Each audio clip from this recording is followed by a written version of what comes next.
ఈ ప్రభుత్వం దోసుకోవడమే పనిగా పెట్టుకున్నది. ఇవాళ మళ్ళా నిన్న కొత్త దుకాణం తెలిసింది. ఇవాళ ఎల్ఆర్ఎస్ పేరుతో ఎల్ఆర్ఎస్ అట మార్చి 31 వరకు ఎల్ఆర్ఎస్ కు అవకాశం ఇస్తారట. ఇవాళ ఇదే రాష్ట్ర ముఖ్యమంత్రి గాని ఉత్తమ్ కుమార్ రెడ్డి గారు గాని ఇతర మంత్రులు గతంలో బీఆర్ఎస్ పార్టీ ఎల్ఆర్ఎస్ పెట్టినప్పుడు వీళ్లే మాట్లాడారు, మా ప్రభుత్వం అధికారంలోకి వస్తుంది, మేము ఫ్రీగా చేస్తాము, బీఆర్ఎస్ పార్టీ దోసుకుంటుంది దాచుకుంటుంది పైసలు అని చెప్పి ఇదే కాంగ్రెస్ పార్టీ నాయకులు ఇలా ఆ రోజు ఊకదప్పుడు ఉపన్యాసాలు ఇచ్చారు. ఇలా 50,000 కోట్లు వసూలు ప్రజల నుంచి వసూలు చేయడానికి, ప్రజల నుంచి దోసుకోవడానికి ఎల్ఆర్ఎస్ పేరు మీద ఇలా వీళ్ళు మళ్ళీ మాట్లాడుతున్నారు. ఆ రోజు ఇదే ముఖ్యమంత్రి గారు అన్నారు, కేసీఆర్ ఎల్ఆర్ఎస్ అన్నారు, బీఆర్ఎస్ అన్నాడు, ఇప్పుడు ఎంఆర్ఎస్ అంటున్నాడు. ఎంఆర్ఎస్ అంటే ఏంటంటే మ్యారేజ్ రెగ్యులేషన్ స్కీమ్ అట. ఇప్పుడు మేమంటున్నాం అంటే రేవంత్ రెడ్డి గారు ఎల్ఆర్ఎస్ పోయింది, బీఆర్ఎస్ పోయింది, ఎంఆర్ఎస్ కాదు, ఇవాళ బీఆర్ఎస్ పట్టుకొస్తుండే. రేవంత్ పట్టుకొచ్చిన బీఆర్ఎస్ అంటే బర్త్ రెగ్యులేషన్ స్కీమ్ పట్టుకొచ్చిన పట్టుకొస్తాడు. ఇవాళ మనిషి చచ్చిపోతాడు, డెత్ రెగ్యులేషన్ కూడా పట్టుకొస్తాడు, చచ్చిపోతాడు పైసలు వసూలు చేస్తే ఫస్ట్ వచ్చింది. ఇవాళ 1000 కోట్లు దోసుకుంటున్నారు. ఆ వీడియో చూపడతా, మీకు వీడియో ఉన్నది.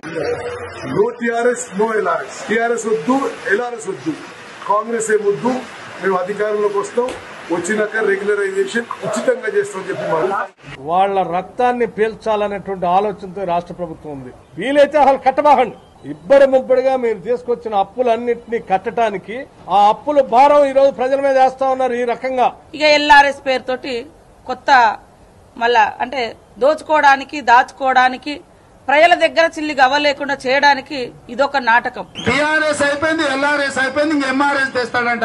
పెద్ద మంచి నేను పెద్ద మంచి ఎల్ఆర్ఎస్ అంటే అయ్యా ఇంక ఎంఆర్ఎస్ కూడా తెచ్చేటట్టు ఉన్నాడు. అదేంటంటే marriage regularisation scheme sir, marriage regulation scheme అంట. మరి ఈయన బీఆర్ఎస్ పట్టుకొస్తాడు ఈయన. కాబట్టి ఇట్లా అన్ని రకాలుగా ప్రజల నుంచి దోసుకోవడానికి ఇలా కాంగ్రెస్ పార్టీ ప్రభుత్వం చేస్తున్నది.